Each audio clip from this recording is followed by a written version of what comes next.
ruang ngobrol santai tapi penuh makna. Yang membahas realita dunia kerja setelah bangku kuliah, khususnya di bidang kebidanan. Di episode kali ini, kita akan membahas perjalanan seorang bidan, mulai dari masa kuliah, transisi ke dunia kerja, hingga bagaimana menghadapi tantangan profesional di era digital. Hari ini aku bersama Mas Salsabila, alumni kebidanan yang saat ini aktif praktik sebagai bidan dan juga aktif sebagai berbagi edukasi kesehatan melalui media sosial. Kita akan mengulik cerita nyata yang jarang dibahas di ruang kelas, tapi sangat penting sebagai bekal mahasiswa kebidanan. Yuk langsung aja kita ngobrol bersama Kak Salsabila. Halo Kak. Hai. Sebelumnya aku bisa perkenalkan diri terlebih dahulu. Oh, boleh.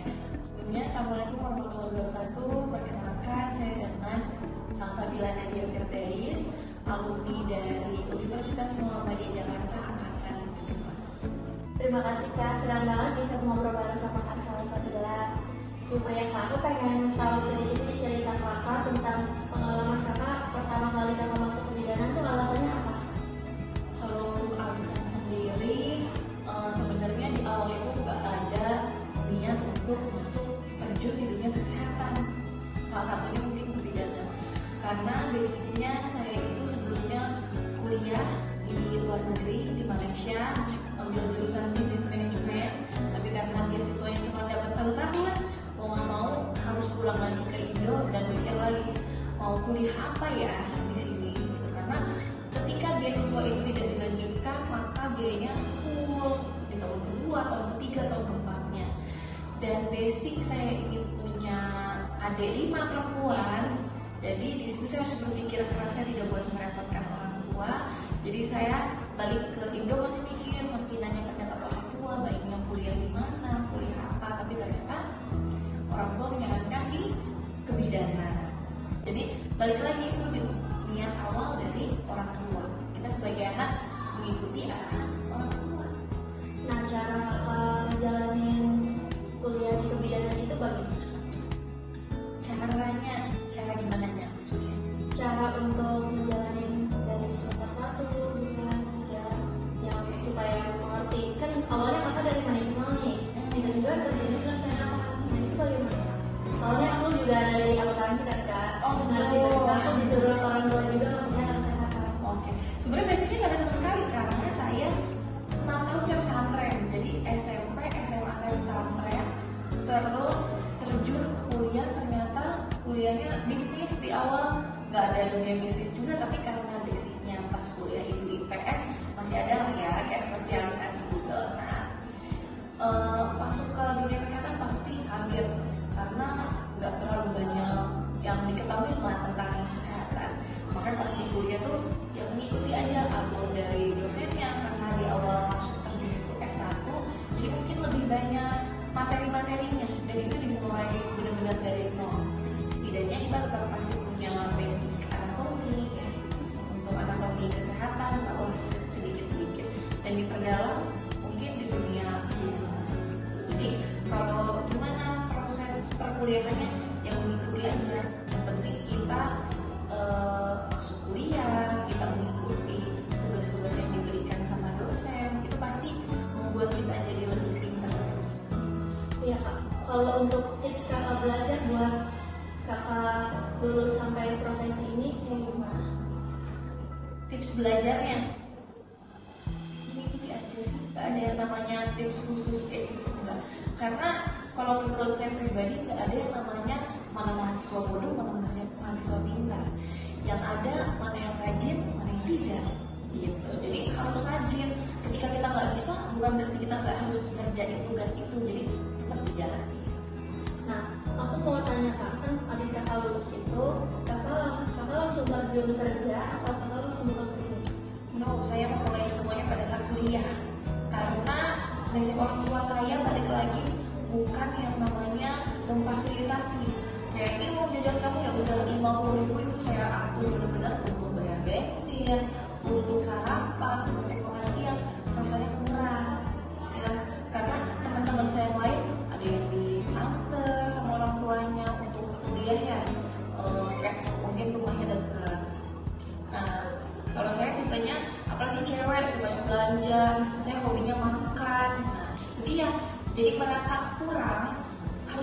berpikir gimana nih caranya saya mendapatkan uang tapi tidak usah minta lagi dari uang orang tua, karena orang tua saya mau beli ini, mau beli misalkan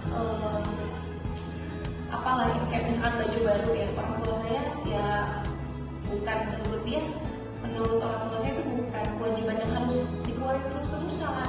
Jadi kayak beli baju ya udah pada saat lebaran.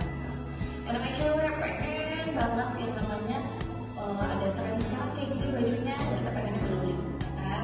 Nah itu dia, jadi dari rasa kebutuhan saya tapi saya belum bisa menemukan, jadi gimana caranya.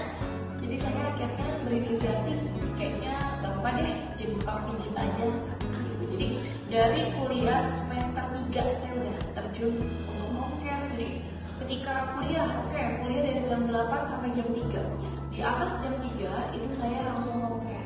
Jadi saya selalu bawa baju salin, saya udah prepare minyak.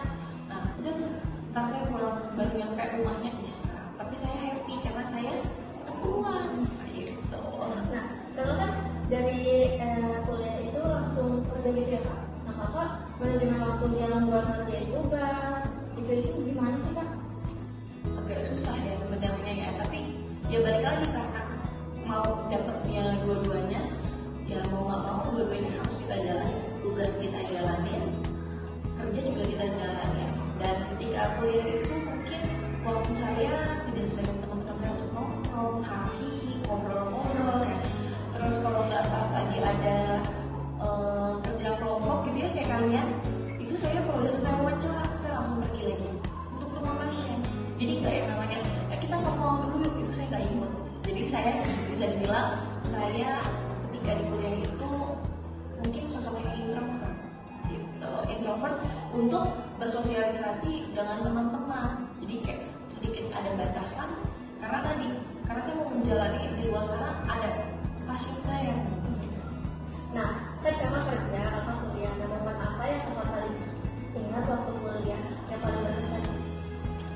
Pada saat OSCE ya, kayaknya seru banget. Di situ tuh kayak orang-orang lagi pada belajar gitu ya, karena kalau kita masih materi ya udah materi aja. Tapi ketika OSCE kan kita benar-benar kita mau berhadapan dengan pasien, pasiennya hanya pasien bayangan.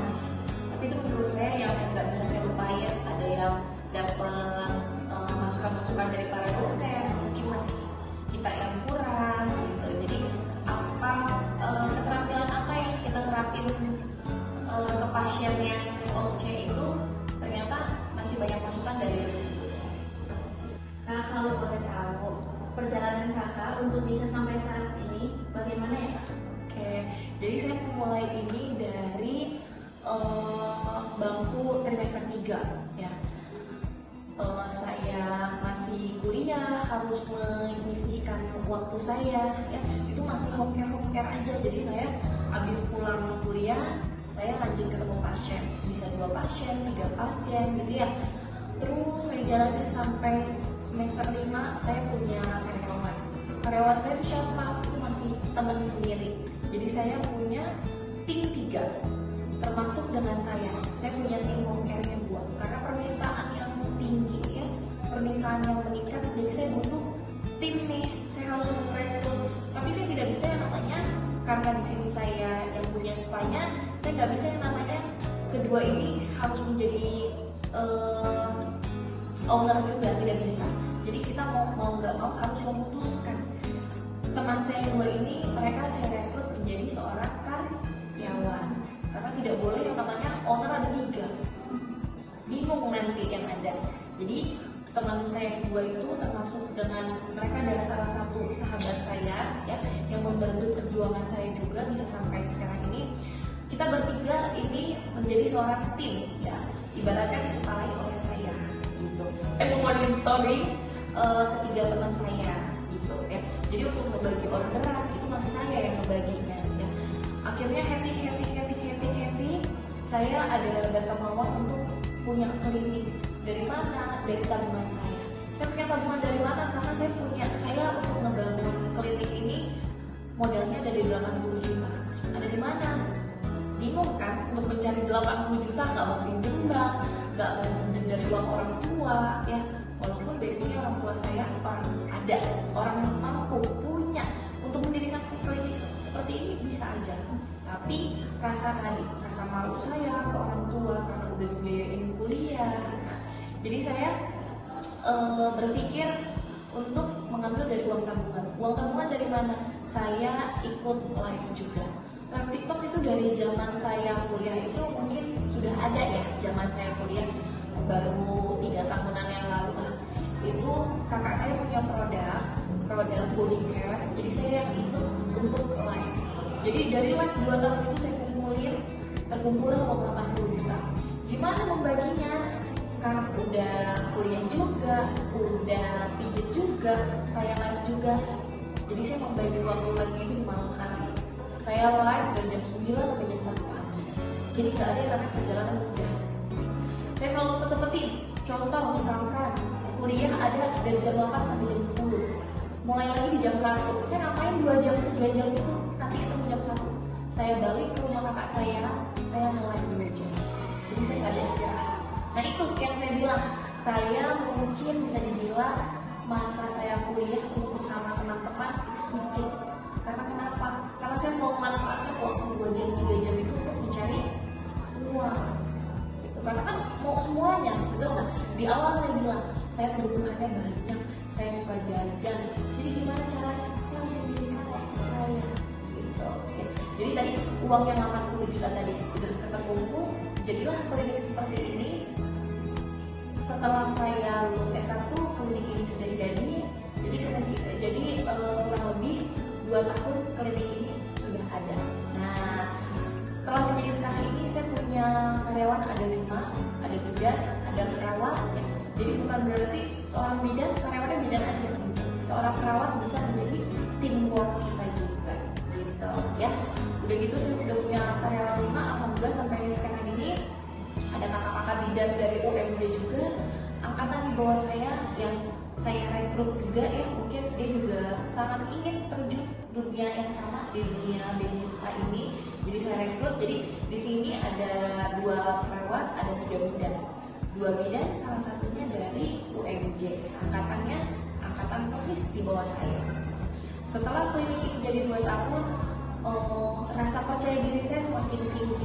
Saya harus punya backup lagi nih, karena pasien saya banyak yang di daerah Jakarta Utara.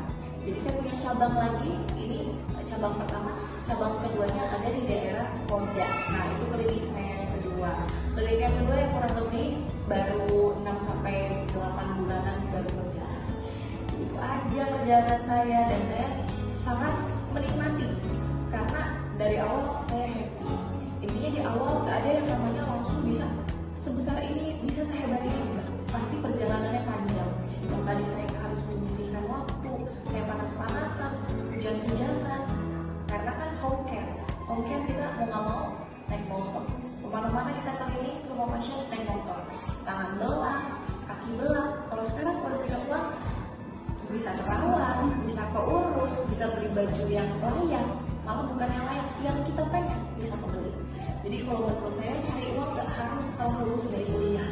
Ketika kamu kuliah, kamu butuh, kamu need uang, kamu nggak mau lagi minta uang dari orang tua, menurut saya saatnya nggak harus nunggu setelah selesai kuliah. Tapi sekarang pun ketika kamu mau, ketika kamu berani, kamu bisa.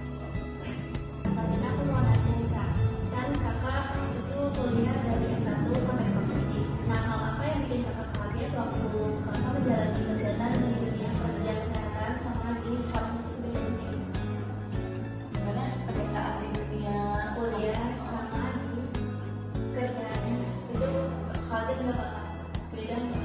Oh enggak, karena kalau di spa bayi ini bergeraknya di holistik ya, di bidang holistik. Jadi karena saya juga sebelumnya tuh, jadi kenapa saya jadi tukang pijit gitu ya, padahal saya seorang bidan, tapi saya kenapa cuma jadi tukang pijit. Nah itu jadi awal mulanya saya tuh sebenarnya happy kalau untuk pijit-pijit, karena orang tua saya sebelum tidur minta untuk dipijitin. Jadi kata orang tua saya, oh enak pijitannya. Nah berawal dari situ, jadi ketika saya terjun di kerjaan saya menikmati itu, karena di dunia holistik ini ada pijit juga, ada hidroterapi juga ya, terapi air di anak, kita juga ada yang namanya fisioterapi, ada terapi sinar, ada terapi uang. Jadi saya happy karena terjunnya dengan dunia anak-anak. Nah kan kakak juga ada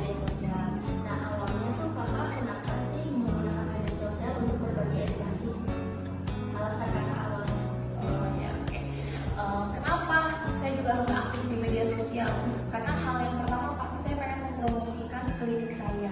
Nah, kan sekarang nih zaman sekarang media sosial udah paling hype banget lah, apalagi TikTok. Jadi mau nggak mau seorang bidan ya mau nggak mau harus mempromosikannya dari media sosial. Kita lihat pasar targetnya gimana. Pasar target sekarang kan adanya di TikTok, jadi harus update-nya di TikTok. Mau lewat apa?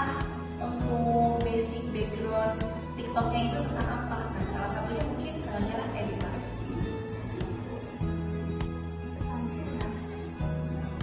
Tapi nih Kak, untuk teman-teman mahasiswa kebidanan yang mungkin sekarang lagi capek menjalani kuliahan yang bukan keinginannya sendiri. Nah, pesan-pesan apa yang Kakak mau sampaikan untuk mahasiswa-mahasiswa kebidanan? Pesannya, kalau menurut saya pribadi, apapun itu jalanin. Walaupun itu kan pilihan saya di dunia kebidanan, saya disuruh sama orang tua, bukti nyatanya sudah dari saya. Jadi apapun itu yang kita jalanin, yang kita nggak happy, ternyata bisa sampai di titik ini, gitu ya. Kesannya saya menjadi seorang bidan, saya sangat bangga karena menjadi seorang bidan bukan hanya berkutik di dunia rumah sakit, puskesmas, tapi kita bisa menjadi seorang pendiri ya. Bahkan bukan cuma bisa menjadi seorang pendiri, tapi kita bisa menjadi seorang edukator. Itu aja. Yang penting mahasiswa sekarang harus semangat, jalaninnya, tugas apapun itu dijalanin karena balik lagi tidak ada yang namanya orang bodoh, tapi adanya rajin dan tidak rajin. Itu aja. Baiklah, terima kasih Kak. Dan rasanya obrolan kita kali ini sudah sampai di penghujung acara. Dari cerita Kak Fadila, kita bisa belajar bahwa perjalanan menjadi bidan memang penuh tantangan, tapi juga syarat dengan nilai kemanusiaan, empati, dan makna yang besar. Semoga podcast ini bisa menjadi gambaran nyata, motivasi sekaligus penguatan bagi teman-teman mahasiswa kebidanan yang sedang menjalani proses menuju dunia profesional. Terima kasih banyak untuk Kak Fadila atas waktu dan cerita yang sangat inspiratif. Dan terima kasih juga untuk teman-teman yang sudah menyimak podcast Cerita Ceria. Aku Safira, pamit undur diri. Sampai jumpa di episode podcast selanjutnya. Terima kasih.